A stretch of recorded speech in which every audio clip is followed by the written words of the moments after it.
शबदवाणी, मंत्र जाप, गुरु जी की आरती और उसके बाद गुरु जी का सत्संग, यानी गुरु जी के साथ हुए अपने अनुभवों को शेयर करना। मेरी आप सभी सेवादारों से ये निवेदन है कि आप अपने अपने स्थान पे बैठ जाएं, क्योंकि सारी संगत अब गुरु जी का सत्संग सुन रहे हैं। और संगत से भी रिक्वेस्ट है कि प्लीज़ अगर आप में से किसी के फ़ोन ऑन हो तो आप उसे बंद कर दें या उसे साइलेंट मोड पे कर दें, जिससे कि जो संगत गुरु जी का सत्संग बेहद ध्यान से सुनते हैं उनका ध्यान भंग न हो। गुरु जी के सत्संग यानी गुरु जी के साथ हुए अपने अनुभव का जब भी सुनाने का सौभाग्य प्राप्त होता है तो सबसे पहला सवाल जो दिमाग में आता है वो ये आता है कि शुरू कहाँ से करें और ख़त्म कहाँ तक करें। क्योंकि जब से गुरु जी के श्री चरणों में आए, जब से गुरु जी के साथ जुड़ाव हुआ, उसके बाद का बीता हुआ एक एक पल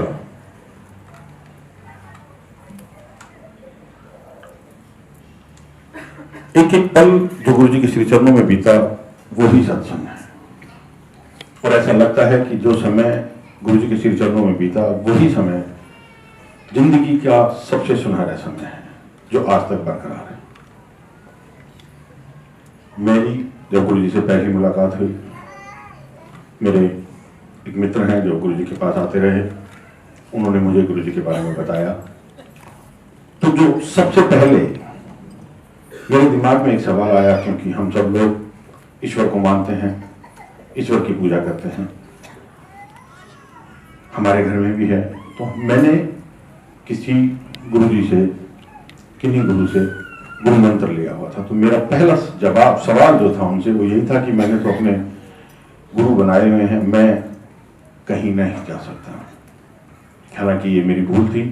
बाद में मुझे पता लगा कि गुरु जी नाम तो सिर्फ एक संबोधन का नाम है, गुरु जी तो साक्षात ईश्वर हैं। उन्होंने मुझे यही बात समझाई तो गुरु जी की कृपा मुझ पर हुई और मैं गुरु जी के पास गया। सबसे पहले जब मैं गुरु जी के पास जाता और मैं गुरु जी को प्रणाम करता तो गुरु जी मुझसे सबसे पहला सवाल यही करते, क्या नाम है तेरा और तू कहाँ से आया है। और ये रोज का नियम था। मैं जब भी गुरु जी को प्रणाम करूं, गुरु जी मुझसे दो बातें अवश्य पूछते, कि ना तेरा कित्थों आया है। और मैं क्योंकि दिल्ली के साथ नोएडा में रहता हूं तो मैं उनको कहता, गुरु जी मैं नोएडा से आया हूं, ये मेरा नाम है। तो गुरु जी कहते, नो आइडिया, बैठ जाओ। और ये काफी टाइम तक चलता। उस वक्त मुझे कुछ समझ में नहीं आता था। मुझे ऐसा लगता था कि शायद गुरु जी मुझे माफ करें, लेकिन मैं वही बोलूंगा जो मेरे दिमाग में था। मुझे ऐसा लगता था कि शायद गुरु जी मजाक कर रहे हैं। लेकिन जब गुरु जी ने समझ बख्शी, जब गुरु जी ने अपना कृपा प्रसाद दिया और जब गुरु जी का सानिध्य बेहद करीबी से महसूस हुआ, उसके बाद गुरु जी ने दोनों ही चीजें पूछनी बंद कर दी। क्योंकि तब गुरु जी ने एहसास दिलाया कि मैं क्या हूं, मैं कौन हूं और आप क्या हैं। उस वक्त हमारे दिमाग में सिर्फ दो ही चीजें होती थी, गुरु जी का दर्शन करना, लंगर करना और घर जाना। चाय प्रसाद, शबदवाणी, इनका क्या महत्व है, गुरु जी के सामने बैठने का क्या महत्व है, इन सबसे कोई मतलब नहीं था। एक दोस्त ने कहा है जाना है, सिर्फ प्रणाम करना है, लंगर खाना है और घर आ जाना है। कोई समझ नहीं थी कहाँ जा रहे हैं, क्या कर रहे हैं, क्या खा रहे हैं, क्या पी रहे हैं। धीरे धीरे गुरु जी ने समझ बख्शी। ये मैं आपको उस वक्त की बात बता रहा हूं जब हालात किसी भी तरह से ठीक नहीं थे, ना पैसे से ना सेहत से। जब मैं गुरु जी के पास आया तो जैसे कि आप सभी जानते हैं कि हमारे यहाँ तो गुरु जी ने हमें दो ही चीज़ें सिखाई, अंकल और आंटी। तो मेरी आंटी की तबीयत काफ़ी ख़राब रहती थी, उनकी मोटी मोटी फाइलें, और मैं बड़ा परेशान भी उस वक्त रहता था। लेकिन आंटी ने उस वक्त आना शुरू नहीं किया था। गुरु जी की मर्जी है, गुरु जी कब किसको बुलाते हैं। गुरु जी ने फिर बख्शीश दी, फिर कृपा की, आंटी आई, आंटी आने लगी। और वो दौर था कि पहले गुरु जी मुझसे सब कुछ पूछते थे, बाद में आंटी को देख के कहने लगे, ज्योति आंटी आ गई, वो मेरी तरफ देखते भी नहीं थे। अच्छा चलो बैठ जाओ। डेली जैसे ही गुरु जी, तो संगत पहले से जाती है, हमको पता है कि गुरु जी कुछ देर संगत के साथ बैठ के फिर बाद में ड्रेस चेंज करके चोला पहन के जब बाहर आते, तो उस वक्त जब सब खड़े होते तो जब गुरुजी ऐसे बीच में से निकलते तो गुरुजी हल्का सा ठिठकते, 2 शब्द बोलते, ज्योति आंटी आ गई, और फिर चले जाते, क्योंकि उस वक्त आंटी को वाकई ही गुरुजी की ब्लेसिंग्स की बेहद आवश्यकता थी। धीरे धीरे ये सिलसिला चलता रहा, और जब गुरुजी ने वो पूछना बंद कर दिया तो आंटी अपने आप ठीक हो गई। एक बार का मैं बड़े फंक्शन में हम लोग गए, हमने गुरुजी को माथा टेका, लंगर किया, और जब हम जाने लगे वापसी तो गुरुजी ने आंटी को कहा, आंटी प्रसाद लेके जाएं। मैं एक बार आपको बीच में ये कहना चाहूंगा कि जो भी सत्संग आप सुने उसका मनन अवश्य करें। जब भी जो भी शब्द आप सुनते हैं, जो भी शंकाएं आपकी होती हैं, ये सारी शंकाएं शब्दवाणी में, सत्संग में आपको कहीं ना कहीं जिसको जिस चीज की जरूरत है वो उसको उस वक्त जरूर सुनाई देती है। ये मेरा भी मानना है और बाकी सबका भी मानना है। तो गुरुजी ने, आंटी ने आज्ञा का पालन किया और आंटी ने कुछ प्रसाद लिया और हम लोग घर चले गए।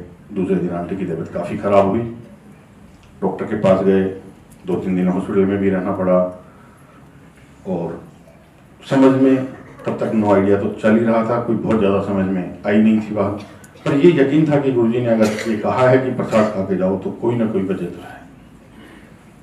10 दिन के बाद हम दोबारा डॉक्टर के पास गए, 8 दिन के बाद, तो उन्होंने बताया कि इनको एक कोई हर्बीज नाम की बीमारी हुई थी, जो मैंने 8 दिन में ठीक कर दी। नॉर्मली 1-1 महीने तक, जो डॉक्टर हैं शायद वो जानते हो, मैं तो इतना नहीं जानता, कि ये एक ऐसी बीमारी है कि सारे शरीर में छाले हो जाते हैं और पेशेंट जो है वो कपड़ा नहीं पहन सकता, उसको कवर करके रखा जाता है, वो हॉस्पिटल में रहता है और कम से कम महीना भर लगता है, जो कि मैंने आपको सिर्फ 8 दिन में ठीक कर दिया।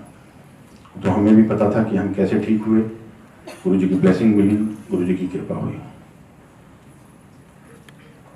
गुरुजी ने, जैसा मैंने अभी कहा कि मुझे ऐसा लगा कि शायद गुरुजी ने मजाक किया, वो मेरी भूल थी, ऐसा कभी भी नहीं हुआ। एक बार, क्योंकि मैंने गुरुजी के मुखारबिन से ये बात सुनी स्वयं कि महापुरुष कभी मजाक नहीं करते, महापुरुषों का कहा हुआ एक वचन पत्थर दी लकीर होता है। वो बात गुरुजी ने किसको कही मुझे नहीं पता, किसने सुनी मुझे नहीं पता, पर मैंने सुनी और वो मैंने आज तक पत्थर की लकीर की तरह। गुरुजी की तरफ से जब भी कोई आदेश आया या जो समझाया गया या जो बताया गया, उसका अक्षर टू अक्षर पालन करने की पूरी कोशिश करी। पूरा गुरुजी ने कराया, गुरुजी की मेहर ने कराया। मैं आपको बताऊं, जैसे कि उस वक्त छोटे बच्चे साथ में लाना मना था, कारण क्योंकि बच्चों के आवाज करने के, बच्चों के रोने से, बच्चों के चिल्लाने से, बच्चे तो बच्चे हैं, जो साथ में संगत बैठी होती है उनका ध्यान भंग होता है। तो गुरुजी की इजाजत हुई कि बच्चों को साथ न लाएं, अगर आप एक भी आए तो भी ठीक है। परिवार में से अगर कोई एक भी सदस्य आता है तो पूरी परिवार की ब्लेसिंग है। बच्चे काफ़ी छोटे थे उस वक्त, हमने बच्चों को घर छोड़ कर आते थे।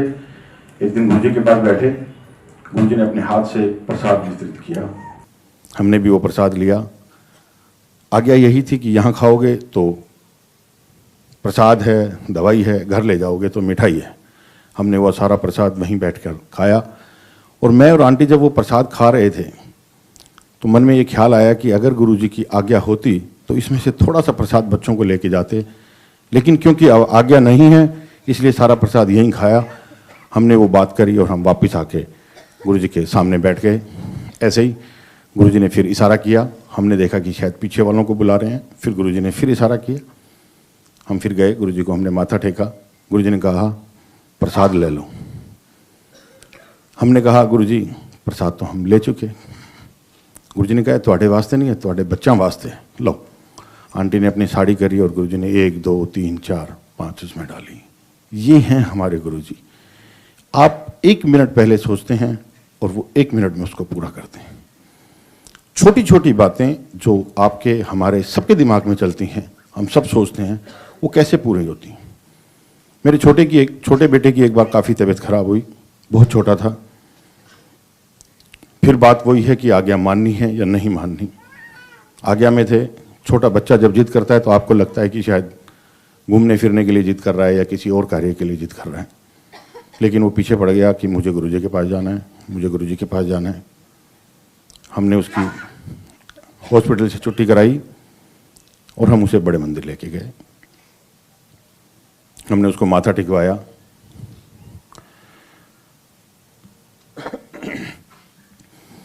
माथा टिकाने के बाद हम लोगों ने वहाँ प्रसाद ग्रहण किया और जब हम चलने लगे तो मंदिर का गेट खुला। मंदिर का गेट खुला, गुरुजी की गाड़ी आई, गुरुजी अंदर आए। फिर बात यही है कि आप आज्ञा मानते हैं कि नहीं मानते। हमने वहाँ एक सेवादार से पूछा कि हम गुरुजी को माथा टेक लें। उन्होंने कहा नहीं, आप अंदर नहीं जा सकते। अगर गुरुजी आपको बुलाएंगे तो आप जा सकते हैं, वरना आप बाहर बैठ जाइए। हम बाहर लॉन में पार्क में बैठ गए। 10-15 मिनट के बाद गुरुजी ने कहा, सेवादार आए अंदर से, उन्होंने हमें बुलाया, हम गए, हमने माथा टेका। हमने कहा गुरुजी ये बहुत जिद कर रहा था आपसे मिलने की, क्योंकि आपकी आज्ञा नहीं थी तो वहाँ नहीं लेके आ सके, इसलिए यहाँ ले आए। तो गुरुजी ने कहा ताई तो मैं हूँ आया हाँ, मतलब इसी को दर्शन देने तो मैं यहाँ आया हूँ। और गुरुजी ने हमसे बातें की। हमने कहा गुरुजी ये बीमार है। गुरुजी ने कहा हाँ। गुरुजी की कही हुई एक एक बात पत्थर की लकीर। 2 बच्चे हैं गुरुजी की कृपा से, एक मेरी तरह, एक काफ़ी दुबला पतला था। अब आप देखिए कि महापुरुषों के कहे हुए वचन पत्थर की लकीर कैसे, क्योंकि मैंने ये सारी चीज़ें अपने आप पे अनुभव करी हैं, मैंने अपने आप में महसूस की हैं, इसलिए मैं आपको बता रहा हूँ। काफ़ी दुबला पतला। गुरुजी को माथा टेका। गुरुजी ने कहा ये दोनों ट्विंस ने, मतलब ये दोनों जुड़वा हैं। हमने कहा थोड़ी सी अकल कम थी, गुरुजी ने जितनी प्रदान की उस वक्त थोड़ी सी अकल कम थी। हम भूल गए कि हमें किसी ने ये बताया कि गुरुजी जो भी कुछ कहें आपको सिर्फ हाँ कहना है। थोड़ी देर के लिए दिमाग अपने वाला ही लगा दिया। हमने कहा नहीं गुरुजी ये बड़ा है छोटा। गुरुजी ने कहा नहीं है, दोनों जुड़वाएंगे। हमने कहा जी गुरुजी।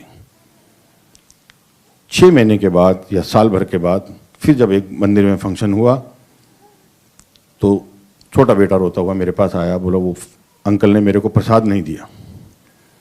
मैं उसको लेके वहाँ गया। मैंने कहा अंकल आपने इनको प्रसाद नहीं दिया।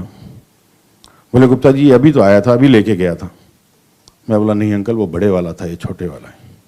तो बोले यार दोनों एक जैसे लगते हैं, पता ही नहीं लगता कौन सा आया था कौन सा नहीं आया। ये हैं हमारे गुरुजी। गुरुजी ने जो कहा वो पत्थर की लकीर है।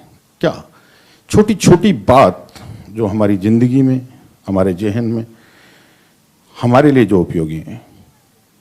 गुरुजी ने कहा आप मानो नहीं, मानो मंगो नहीं, क्योंकि मांगना हमें आता नहीं, मांगने के लायक हम हैं नहीं। मानेंगे तो सब कुछ हो जाएगा। हमारे जैसे आप जैसे, जब गुरुजी ने एक बार मेरे सामने पूछा गुरुजी ऐसी की करिए, गुरुजी ने कहा आप कुछ नहीं कर सकते, आप सिर्फ हाजिरी लगा सकते हो, बाकी का काम मैं खुद कर दूंगा। गुरुजी ने हमेशा यही कहा मेरे दर्शन करने मात्र से 90% कष्ट दूर, 10% आप काट नहीं सकते, वो मैं कटवा सकता हूँ। कई बार आपने देखा होगा, मैं फिर वही कहूँगा कि मैंने ये महसूस भी किया है और मैंने अपने आप पे इस सब चीज़ को देखा है। मेरे आसपास, मेरे रिश्तेदारी में, मेरे इर्द गिर्द कितने ही लोग ऐसे हैं जिनको मैं जानता हूँ कि वो 10% काटना भी कितना मुश्किल काम है अगर गुरुजी ना हो। मेरी अपनी भाभी, उनकी तबीयत काफ़ी ख़राब हुई एक बार। जब से गुरुजी के पास आए, जब से गुरुजी से जुड़े, जब से गुरुजी ने अपनी शरण में लिया, तब से होली, दिवाली, जन्मदिन, शादी की सालगिरह सब गुरुजी के चरणों में। ऐसा लगता है कि बस जो भी कुछ है वो वहीं है। दिवाली का दिन था, हम लोग मंदिर जा रहे थे, रास्ते में फ़ोन आया भाई का, किसकी तबीयत ज़्यादा ख़राब है, वो गुड़गांव के पास रहते हैं, तो और मैं इसको लेके आ रहा हूँ। मेरे एक डॉक्टर जानने वाले थे। मैंने कहा आप ठीक है, आप इनको मैक्स हॉस्पिटल लेके आ जाइए, वहीं दिखाएंगे।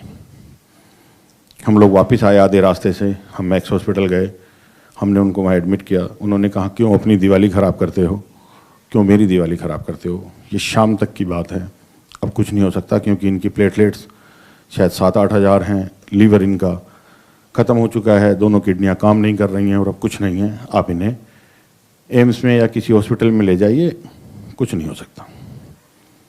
पर क्योंकि हम तो शिव जी के भगत हैं, गुरु जी के भगत हैं, तो हमने कहा कि आप इलाज शुरू कीजिए, बाकी जो कुछ करेंगे वो हमारे भगवान करेंगे। ये मंगलवार की बात है। उन्होंने इलाज शुरू किया। मंगलवार की रात सेम पोजीशन में चली गई।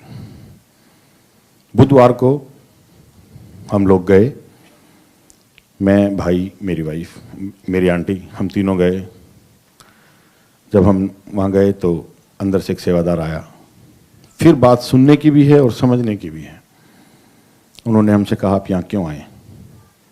हमने कहा ऐसे ऐसे हम बहुत समस्या में हैं और हमें पता है कि आज गुरुजी नहीं बैठते, पर हमारे साथ जीने मरने का सवाल है और हमें गुरुजी से मिलना है। वो 2 मिनट बाद फिर अंदर से आए और जो गुरुजी का मैसेज आया वो मेरे दिमाग में आज तक छपा हुआ है कि जब भी अरदास करनी हो तो बड़े मंदिर आया करो, बड़े मंदिर जाइए, सब ठीक हो जाएगा। हम लोग मंदिर गए, हमने वो अरदास की, हम घर आ गए। बुधवार का दिन भी निकल गया। वीरवार को गुरुजी अपने सिंहासन पर बैठते हैं और संगत होती है। हम लोग गए, हमने माथा टेका। मेरे भाई ने गुरुजी के पैर पकड़ लिए। गुरुजी मेरी वाइफ को बचा लो। गुरुजी ने क्या की होया? उन्होंने कहा जी उसको डेंगू हुआ। तो जैसे अभी गुरुजी के साथ में संगत बैठी, उनमें से एक आंटी से गुरुजी ने पूछा ए डेंगू क्यों होता है? उन्होंने बताया जी गुरुजी ऐसे ऐसे एक बुखार है। वो कख नहीं तेरी जनानी, जा तेरी जनानी ठीक होगी जा। 3 दिन तक वो 8,000 या 7,000 जो भी प्लेटलेट्स थी उस वक्त उन पर रही। जैसे ही बाहर आए फिर बात मानने की है, क्योंकि उस रोज़ मेरा तब तक गुरुजी की आज्ञा थी कि मैं सिर्फ एक ही दिन जाऊंगा, तो मैं बाहर गाड़ी में बैठा हुआ था और वो लोग अंदर से, जैसे ही वो लोग बाहर आए मैंने उनसे पूछा क्या हुआ? उन्होंने कहा गुरुजी ने कहा कि तेरी जनानी को कुछ नहीं है, जा ठीक होगी। तो मैं बोला ठीक होगी, आप हॉस्पिटल पता करो, फ़र्क अभी दिखेगा। हॉस्पिटल हमने फ़ोन किया तो उन्होंने बोले जी आपकी प्लेटलेट्स कुछ बढ़ गई हैं, 25,000 हो गई हैं और अभी उम्मीद है कि कुछ हो जाएगा। वो जब तक चढ़ाते रहे, लगाते रहे, वो बहुत लंबी स्टोरी है, वो बहुत लंबी बात है। हम लोग गए, दूसरे दिन सुबह प्लेटलेट्स 75,000 हुई, 1.25 लाख हुई, 1.5 लाख हुई शाम तक। और क्योंकि दोनों किडनी खराब हो चुकी थी, काफ़ी दिक्कत थी, डायलिसिस शुरू हुई। अब बात फिर देखिए, हमारे दिमाग में ये बात आई, हमने डेंगू तो कह दिया और डेंगू तो ठीक भी हो रहा है, प्लेटलेट्स बढ़ रही हैं, लेकिन हमने किडनी और लीवर की तो बात ही नहीं करी। मैंने कहा तुम्हारा एक दिन नहीं हुआ है, तुम आज मेरे साथ चलो और तुम गुरुजी से बात करना, मैं तो करूँगा नहीं। बड़ा गुरुजी के सामने जाते ही कुछ ऐसा होने लगता है, गुरुजी का ऑरा, गुरुजी का एक अपना प्रकाश, एक ऐसा कि आपको, गुरुजी ने कभी कुछ नहीं कहा, लेकिन बात करने से पहले जब तक 10 संगत होती थी तो हमेशा ये लगता था कि गुरुजी मुझसे बात करना, गुरुजी मुझसे बात करना। और जैसे ही वो संगत कम होती थी, नंबर आने लगता था, तो कहते थे गुरुजी बात नहीं करना, कल करेंगे, आज तो रहने ही देना। तो हिम्मत नहीं पड़ती थी कि गुरुजी से कुछ कह सकें। तो मैं बोला मैं तो कुछ बात करूँगा नहीं, आप बात करना और उनको बताना जी कि लीवर और किडनी भी खराब है। उन्होंने गुरुजी को माथा टेका और गुरुजी मेरी वाइफ को किडनी की दिक्कत है, लीवर की दिक्कत है। गुरुजी ने कहा मैं कोई दुकान खोली है, किडनी की दिक्कत है, लीवर की दिक्कत है, जा चला जा, दौड़ जा, हूँ एक दिन आया कर। उस दिन उसका भी एक दिन हो गया। अब वो बाहर चले गए। उन्होंने कहा यार ये आपने क्या करवाया, मेरा भी एक दिन हो गया और अब क्या होगा? मैं बोला सब ठीक हो जाएगा, कोई बात नहीं। Second day, next week aunty ठीक हो गई, घर आ गई, आज भी ठीक हैं, सब ठीक है। बात गुरुजी की मैं फिर कहता हूं कि मानने की है। नेक्स्ट वीक फिर मेरे सामने, मुझे ऐसा लगता है कि जो कुछ हुआ वो सिर्फ मेरे लिए हुआ। और उस दिन के बाद मैंने अपने आप को कितना बदल दिया मैं आपको बता नहीं सकता। एक अंकल आए और गुरुजी के पैर पकड़ के रोने लगे। गुरुजी ने कहा, गुरुजी ने पैर अपने थोड़े से हिलाए और कहा छोड़ो छोड़ो, 2 बार कहा। उन्होंने गुरुजी के पैर चरण नहीं छोड़े। उन्होंने गुरुजी के चरण नहीं छोड़े तो गुरुजी ने कहा की होया 10। उन्होंने कहा जी गुरुजी मेरी माँ को बचा लो, क्यों है तेरी मानो, उन्होंने बहुत सारी बीमारियां बताई, ये हो गया, ये हो गया, ये हो गया। अब सुनने वाली बात है कि गुरुजी ने क्या कहा। गुरुजी ने कहा वो बंगाली बाबे गोल गया सी उन्हें की क्या, फलाने गोल गया सी उन्हें की क्या। गुरुजी ने कम से कम 4 नाम लिए और वो अंकल रोते जाए। उन्होंने कहा गुरुजी आप ही बचा सकते हो, किसी ने कुछ नहीं कहा। गुरुजी ने कहा तो फिर असी तो बचा ही लांगे, जा तेरी माँ ठीक हो गई, पर इकनू ही मानना चाहिए। वो दिन है और आज का दिन है। ये दिमाग में मेरे बात ऐसी घर करी कि मेरे पास तो गुरुजी के अलावा कुछ नहीं है। और उनकी माँ, बाद में हमें पता लगा कि उनकी मदर बिल्कुल ठीक हो गई। ये हैं हमारे गुरुजी। आप कब क्या सोचते हैं, आपको कब क्या चाहिए, आपको कब क्या देना है, कोई भी चीज़ बाई चांस नहीं है। गुरुजी ने हमेशा कहा आपका यहाँ आना, हमारा यहाँ आना, गुरुजी का सत्संग, कहीं भी किसी भी जगह पे जब आप गुरुजी के दर्शन करते हैं, गुरुजी की मर्जी से, गुरुजी की कृपा से। सत्संग बहुत सारे हैं, गुरुजी के साथ बिताए हुए पल बहुत सारे ऐसे हैं, पहले के भी बाद के भी। मैं भी आपको 1.5 साल पहले की एक बात बताता हूँ।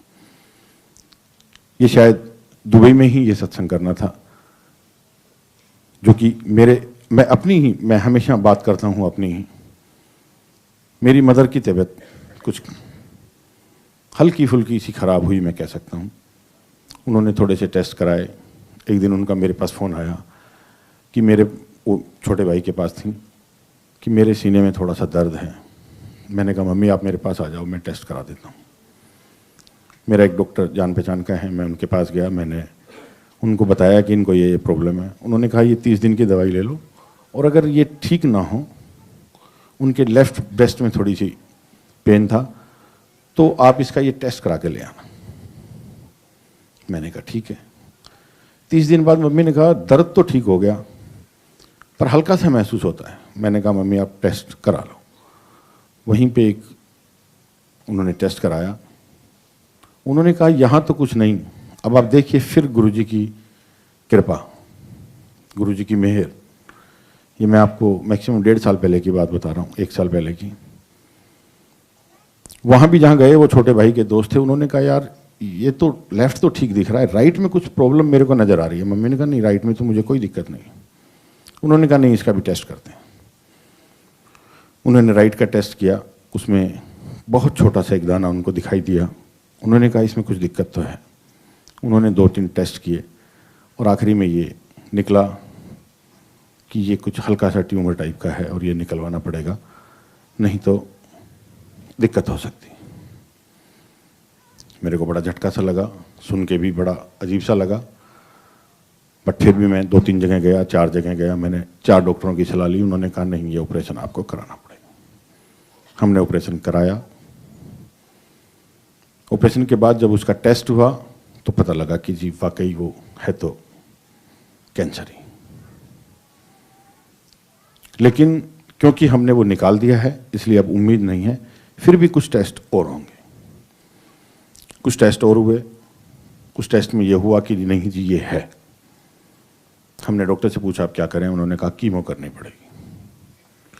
हमारी मम्मी ने कहा कि नहीं कीमो नहीं करानी, चाहे कुछ भी हो जाए। हमने कहा मम्मी जो डॉक्टर कहता है वो करना पड़ेगा। उन्होंने कहा नहीं कीमो नहीं करानी, जो होगा वो हो जाने दो। मैंने फिर अपने वो जो मेरे जानने वाले दोस्त थे, डॉक्टर थे, वो डॉक्टर भी कैसे जानने वाले थे ये भी मैं आपको बताऊंगा। अभी मेरे याद आई अभी।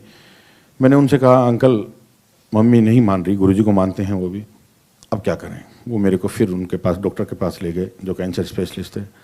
उन्होंने कहा डॉक्टर साहब अगर ये मेरे भाई की तरह ही हैं, आप ये बताइए कि अगर मेरी मदर होती तो आप क्या करते। उन्होंने कहा अगर आपकी मदर होती तो मैं एक टेस्ट और कराता, और उस टेस्ट में कुछ उन्होंने बताया, मुझे नहीं पता। अगर वो 15% होता तो मैं इनकी कीमो करता, और 15% नहीं होता तो मैं इनको ऐसे ही छोड़ देता।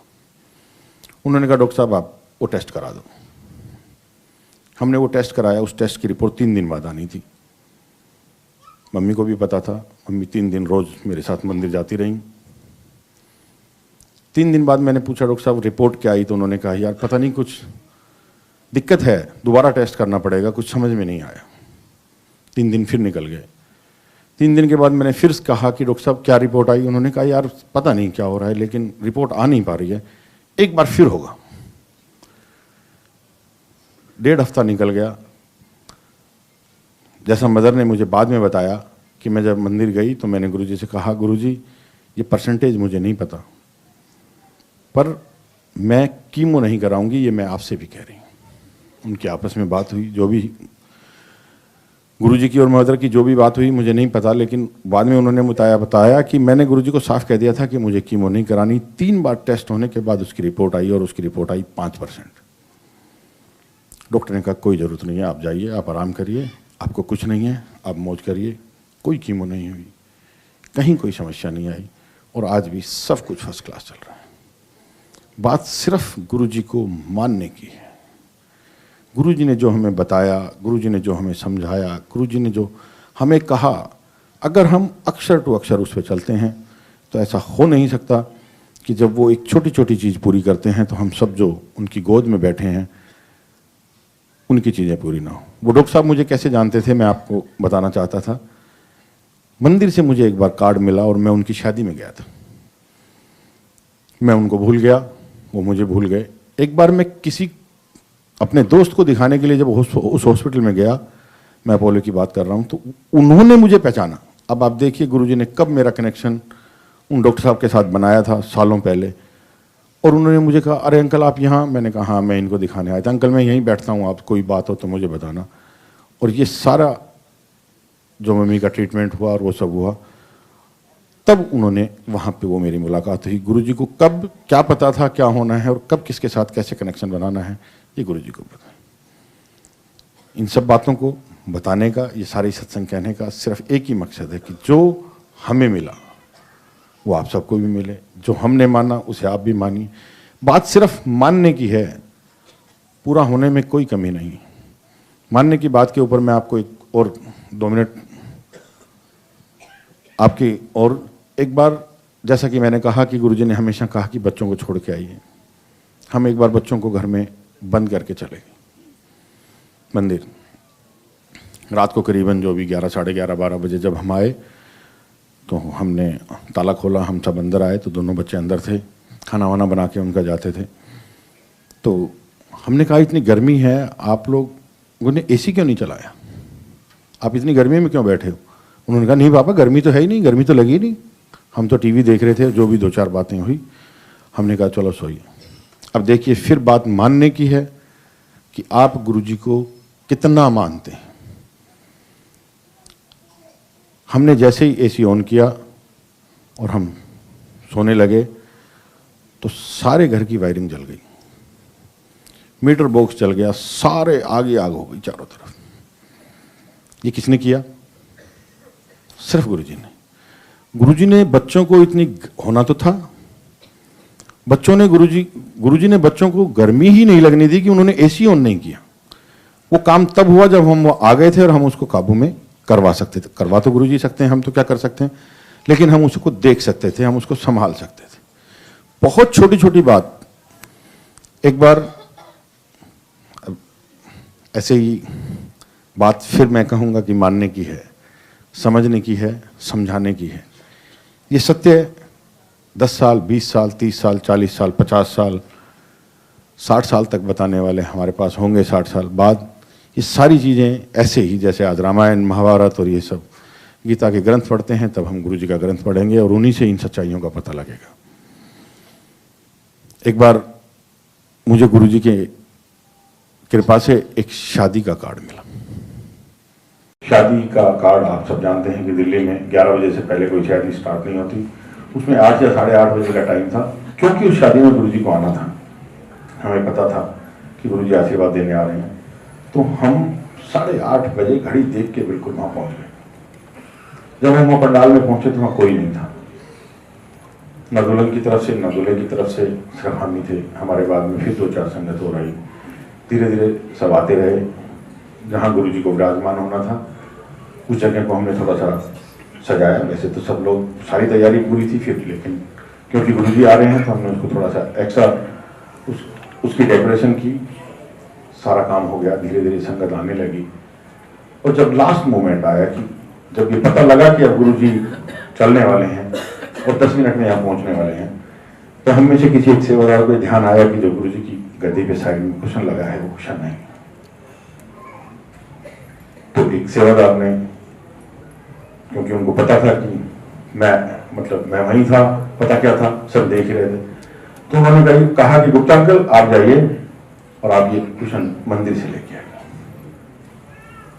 मेरे को बड़ी तकलीफ भी हुई, मैं आपसे झूठ नहीं बोलूंगा यहाँ, कि मैं सबसे पहले आया था और मैं ये चाहता था कि मैं गुरुजी के दर्शन सबसे पहले करूं, मैं गुरुजी को माथा सबसे पहले टेकूं, और आप मुझे कह रहे हो कि आप यहाँ से चले जाओ, क्योंकि मुझे आने में कम से कम नहीं तो आधा घंटा लगेगा, और तब तक तो गुरुजी आ चुके होंगे, गुरुजी बैठ चुके होंगे, आप सब लोग उनसे मिल चुके होंगे, मैं कैसे मिलूंगा।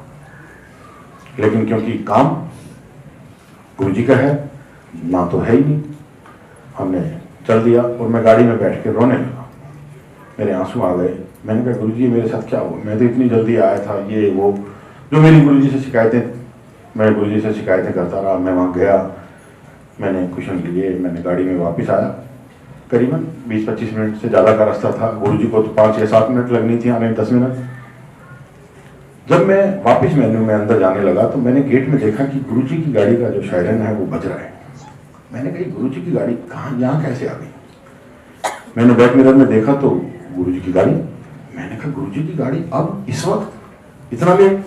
मैंने फटाफट वहीं गाड़ी साइड में लगाई, दोनों कुशन हाथ में लिए और मैं थोड़ा सा आगे गया तो गुरुजी की गाड़ी वहीं रुकी। मैंने दरवाजा खोला, गुरुजी बाहर, मैं देखूँ यहाँ तो कोई भी नहीं।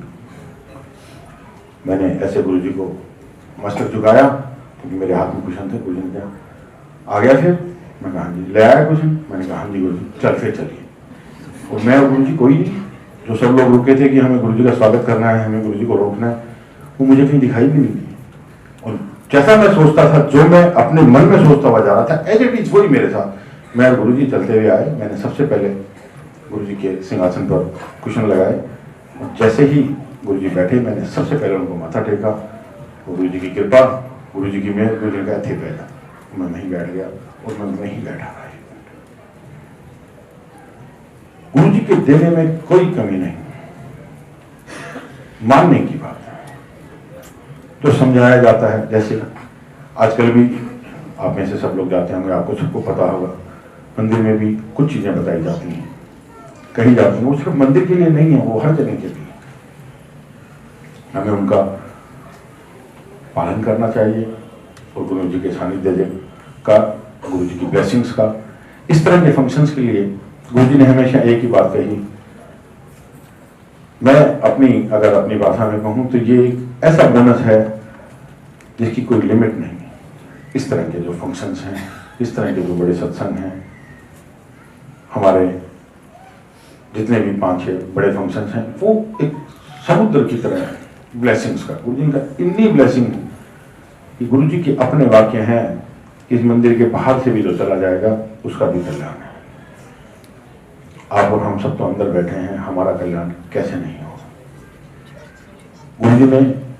गुरु जी के अपने मुखारबिंद के ये वचन हैं कि जितनी 12 ज्योतिर्लिंगों में शक्ति है, उससे ज्यादा मैंने इस मंदिर के ज्योतिर्लिंग में से शिवलिंग में शक्ति प्रदान की है। ये बातें सिर्फ सुनने की नहीं है, ये बातें सिर्फ मानने की भी, और ये हमने देखा है।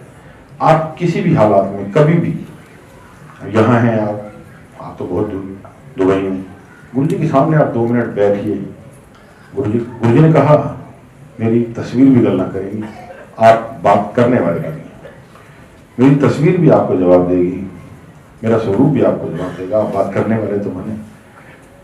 गुरु जी के वचन है। एक वक्त मैं जब की बात आपको कर रहा हूँ, तो हमें गुरु जी की जब ये वचन हमारे सामने आते थे, गुरु जी जब गुरु जी ने ये बात बोली, तो हमें ऐसा लगता था कि ऐसे कैसे हो जाएगा। गुरु जी ने कहा घंटों के हिसाब से लाइनें लगेंगी, और आज ऐसा ही है, घंटों के हिसाब से लाइनें लगती हैं। उस वक्त हम सोच भी नहीं सकते कि घंटों के हिसाब से लाइनें लगेंगी, और आज लग रही हैं। गुरु जी का अपना वचन है 7 तारीख 7 लाख, बहुत जल्दी, बहुत नजदीक है वो वक्त। जो वो वक्त था वो आज नहीं है, जो आज वक्त है वो कल नहीं होगा। गुरु जी की कृपा बेहद है, बरस रही है। आप सब जैसे हम सब पे है वैसे ही आप सब पे भी है, कोई फर्क नहीं है, बस लेते जाइए और उम्मीद की बात मानते